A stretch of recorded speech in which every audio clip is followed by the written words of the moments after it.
Hey Heidi, Good morning. How are you? I'm doing great. How are you? I'm well, thank you. Thank you. Hi, Heidi. Hi, Leslie. Nice to see you. You too, you too. Looks like Lauren's on as well. Hi, Yep. Lauren. And then what does that say? Read AI meeting notes. Not sure who that is.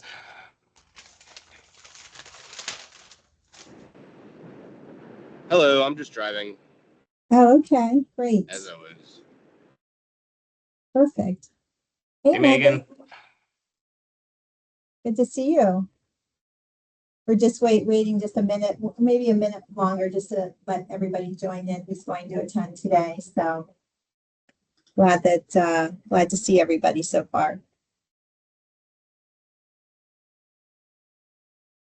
What time is it? Okay, well, it's 10:03, so let's get started. If anybody else joins in, they'll just pick up where we are. So thanks everybody for tuning in today. We're recording this meeting, so if you want to go back, we'll be sending this out afterwards. If you want to go back and listen to it, take a look at the slides. We're going to keep it to 30 minutes or less. We realize everybody's busy and needs to get on with their day, so we don't want to hold you here too long. We'll probably have about 10 minutes or so at the end for any questions. If you want to stay, Richard and I will stay as long as needed to answer any questions. And then, of course, you're always welcome to call us offline if you have a particular question or a particular buyer or seller you're working with and you want to get a little bit more granular with numbers. So, all right. So one thing that we want to bring to everybody's attention that you all already know is the market has shifted. Rates are higher. They're continuing to rise. On average, the 30-year fixed conforming rate for a primary residence is about 7.25% right now. And buyers are continuing to get cold feet for purchasing. They're a little nervous about the rates. And then also in certain pockets, homes are facing some challenges selling, and listing agents might be asked to reduce the prices by incoming buyers, or they might recommend that to their seller to try and get the houses to move. And of course, sellers want to protect their equity as well in those situations. So it's kind of some of the challenges that we're dealing with now. Just a quick picture here of where we were last year with rates in 2024. You can see at the beginning of the year, rates were in the mid 7%, and then they ebb and flow, of course, as the year goes on.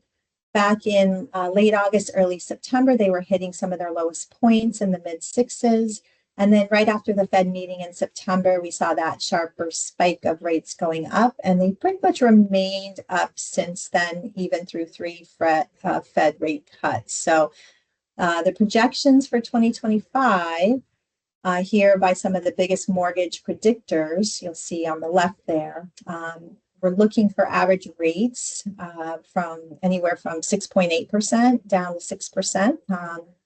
We have heard from these mortgage predictors back in 2024 that rates were coming down. That didn't happen. So take this for what it's worth. But the takeaway that I see here is that we're probably not going to get a whole lot of rate movement in 2025. And so we need to be prepared for that and try and help solve some of the challenges for our buyers and sellers. So what are buyers experiencing? So beginning in 2022, at the beginning of the year, the rate was about 3.5%. So on a $600,000 purchase price, 5% down, that monthly principal and interest payment before taxes and insurance was about $2,559. Currently, over to the right there, you'll see an estimated rate of about 7.25% and a principal and interest payment of about $3,888, which is a $1,300 a month increase in payment, which is pretty steep. And then price reductions, which most people don't like to talk about, but when this happens, sellers net less for their homes. The buyers' monthly savings on price reduction actually are minimal. A lot of people, it's hard for that concept to register, but we'll show you that in some numbers here shortly. And there's a negative impact to the values in the neighborhood. So nobody really likes to talk about price reductions if you're a seller. So how does a price reduction affect a buyer's payment? So in the example we were using before, We've got the principal and interest payment of $3,888. And if a buyer wanted a price reduction on a house and wanted to ask the seller to reduce their price by $25,000, that would give them a payment of about $3,726, which is about $162 a month savings. So not a huge amount. A lot of times buyers don't realize that by reducing the price, it doesn't affect their monthly payment that much. So we've got our temporary buy down strategy, which is what we're here to talk to you about today, versus a listing price reduction. How is that going to help the buyer and really move the needle for them in terms of their monthly payment? So I just want to start out by giving an example. So Richard and I, in the last year and a half, have done 16 loans where we used a buy down program, a temporary buy down for our customers. So we've been able to use the program very successfully for them in the right situation. And not every situation is going to be the right situation, depending on where the home is located. It's a really hot market. If you've got competitive offers going in and such, you're not going to be able to ask the seller to help in a seller paid buy down situation. But we have had a lot of opportunities, a lot more than people think are out there. And it really just takes you knowing that there is a strategy out there, and then us working as a team with the buyer and the realtor to come up with the best strategy to have a reasonable seller and a reasonable buyer, bring them together and get the ratified contract. So in this particular buyer situation that we had a young couple, and we did their pre-approval last January of 2024. They really wanted to move. They needed more space for their growing family. They had two small children. And of course, like most people, they wanted to see if they could buy a home before selling their current home. They didn't want to have to move twice. But in their particular case, they were not able to do that. The numbers just didn't work for them. So they got their house on the market and they sold it in February of 24.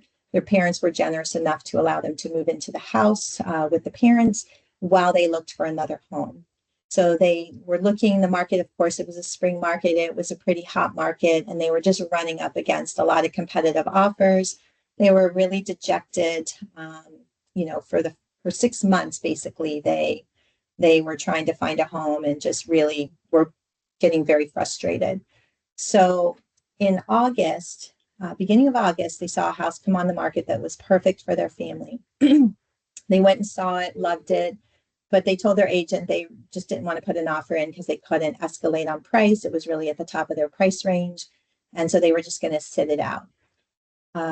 They kept an eye on it. 2 weeks later, the house was still sitting there. The agent contacted the listing agent. They didn't have any offers in hand.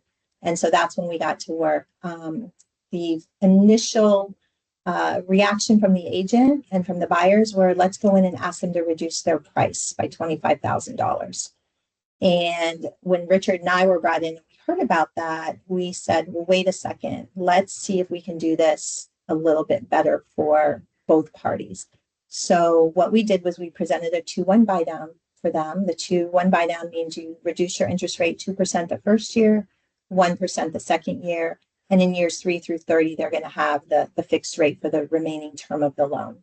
So by doing that, we were able to save the buyers $779 a month for the first year, $399 per month for the second year, and the seller was able to retain more proceeds. So instead of the seller paying or reducing the price by $25,000, they reduced the price by $14,160 some dollars. So they were able to keep more money in their pocket. The seller was nervous because in the market that we were in, and it kind of turned on a dime last July, August, but in that particular market, they expected their house to fly off the market. It was a really nice house. It didn't. So because they didn't have any offers for 2 weekends in a row and after an open house, they were ready to come to the table and negotiate. So we were able to have a reasonable buyer, a reasonable seller, make the deal happen, ratified the contract on August 23rd, and closed them 2 weeks later on September 4th. Happy customers. First customers I've ever had come to closing and bring my whole team presents, thank you notes. And they even called a few months ago just to say, thank you so much again for helping us. We love our house and, you're a difference maker. And I always like to tell people that what we do here at our team is we love to help people we love to see these great outcomes. Mortgages are just what we do, but changing lives for these families are why we do what we do. So I'll turn it over to Richard now.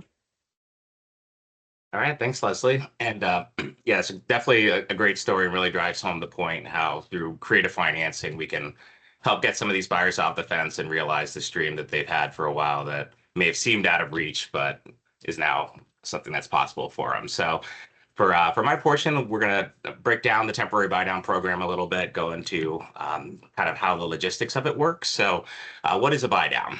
A buy down essentially is a mortgage financing technique where money is paid up front to decrease the interest rate used to calculate the buyer's monthly mortgage payment.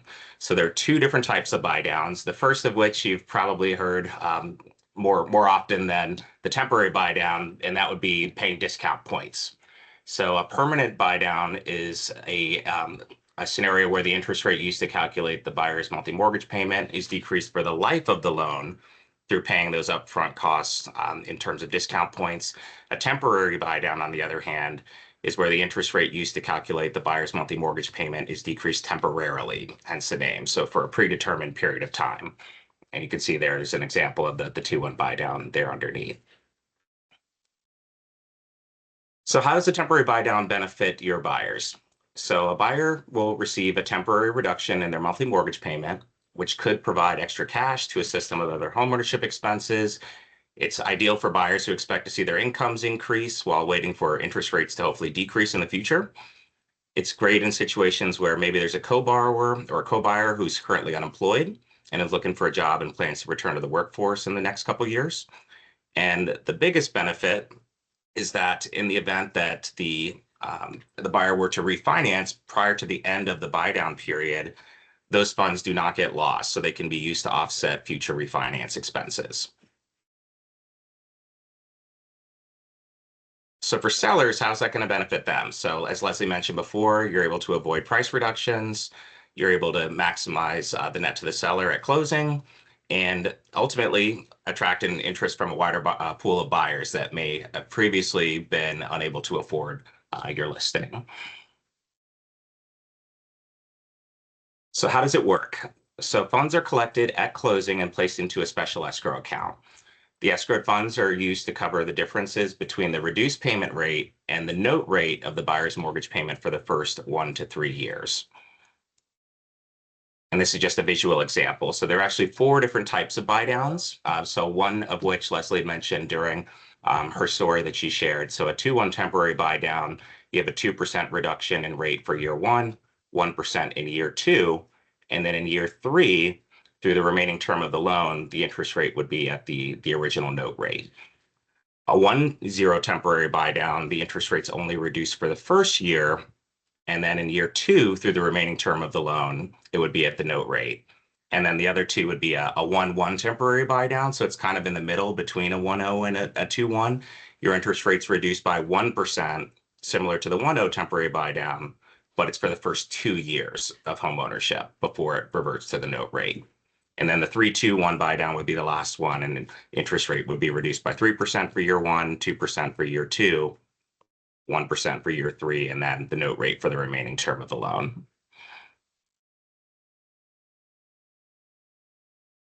So now let's take a look at a comparison between a price reduction and using the temporary buy down strategy. So similar to some of our previous slides, we're on the left-hand side illustrating that $25,000 price reduction off an original list price of $600. So the seller nets $25,000 less. And as we mentioned before, the buyer would save about $162 a month. So if instead you were to say go in with a scenario where you offered the list price, so a full offer, but asked for, in this case, $13,436 would pay for a 2-1 temporary buy down. So the seller's going to be netting more. And then for the buyer, you'll see in year 1, using our original example, they would have a interest rate of 5.25% and a monthly payment, principal and interest of about $3,148 a month. Year 2, interest rate increases 1% to 6.25, payment increasing to $3,510, and then for the remaining term of the loan after year 3, 7.25% at $3,888. So in year one, the buyer would be saving $741 a month compared to $162 with the price reduction. And then in year two, saving $379 a month. So significant savings during the first 2 years. And just another example of a scenario that we recently had with a buyer that was kind of on the fence. He had seen a home in DC. He was really, really interested in a condo and was ready to go. We did his pre-approval quickly. He wanted to put in an offer immediately. But he had mentioned up front that his biggest thing was he wanted to get a good deal on the home. So we tried to dig into that. Like, what do you mean by that? Like a really good deal. So we thought what he meant by that was he was just going to try and kind of haggle on the price a little bit. So in this case, he saw this house, he really liked it. It had been on the market for a little while, and he was like, "Okay, I want to go in with a $20,000 reduction in price." So he wanted to offer 760 versus the list price of 780.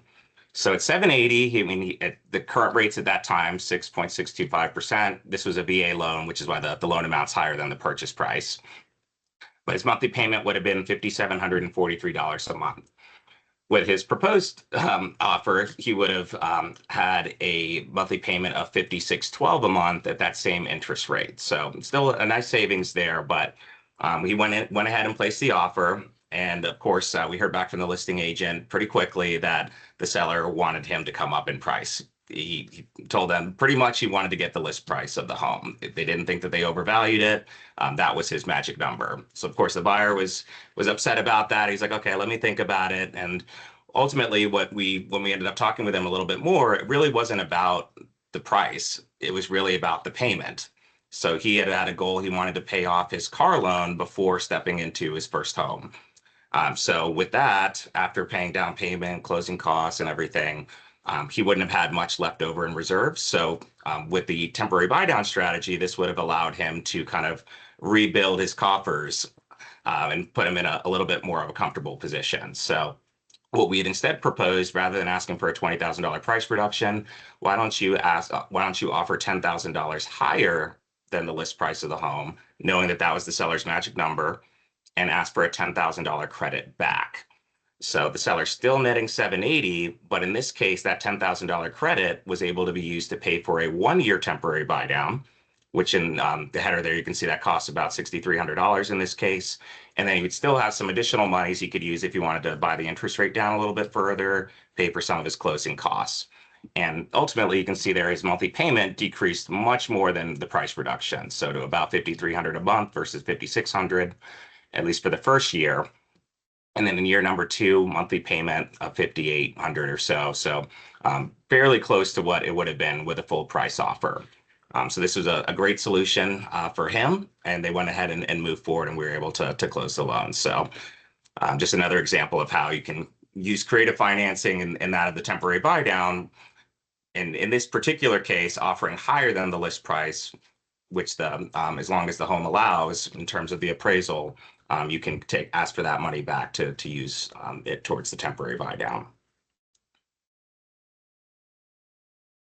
So that being said, just wanted to share this. This is something that we'll share after the presentation as well. But one thing to keep in mind when asking for these concessions is that depending on the loan program, the down payment amount, if it's a primary residence investment property, there are limitations to how much the seller can contribute. So if you ever have questions about this, let us know. But it's just something to keep in mind when thinking about these strategies, is that there are caps depending on certain loan factors. A couple other things to keep in mind about the temporary buy down program. The temporary buy down funds must be used as described in a special buy down agreement that would be included in the borrower's loan disclosures. It has to be contributed towards the monthly principal and interest payment during the buy down period. So it can't be used to like pay the property taxes or HOA fees, homeowners insurance, but it can only be used to help to contribute towards the principal and interest payment.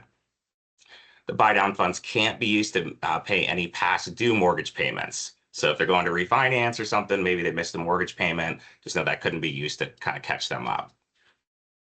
If the mortgage is assumed by another buyer, so in our example, he was looking to do a VA loan, which oftentimes can be assumable.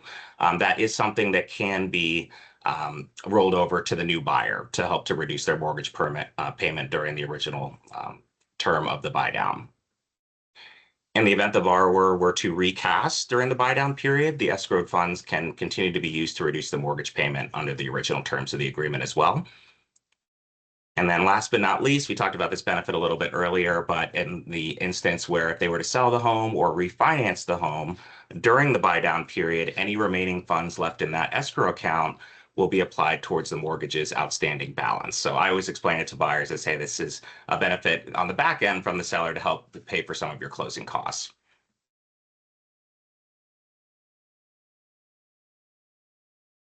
So that wraps up the explanation of the buy down, the temporary buy down program, just keeping that to about 20 minutes in all. So we have about 8 minutes left. If anybody has any questions, we're happy to answer those. So if so, just take yourself off of mute. Feel free to chime in. All right, I'm not seeing any questions. So hopefully this was helpful and a good explanation, at least to introduce you to how it works on the backside. I know a lot of you have heard about the program. So if you have buyers that you're talking with out there and you're trying to get them off the fence, you might want to incorporate this. You might want to use some of this in your social media to try and attract some buyers. So let them know that they really don't have to wait until interest rates come down, because we don't know when interest rates will come down. And sometimes people just need to, get on to the next phase of their life. So we're happy to help and work with you through anything you might have, any particular situations. Feel free to reach out to me or Richard directly, and we'll let you go for today. All right, and just a quick note, we will be sending out a recording, a copy of the recording, as well as a couple of different follow-up materials. So just be on the lookout for that. And thanks again for joining. Yeah, thank you. See you later. Thank you. That was great. All right, take care. Thanks, Bye-bye. guys. Take care.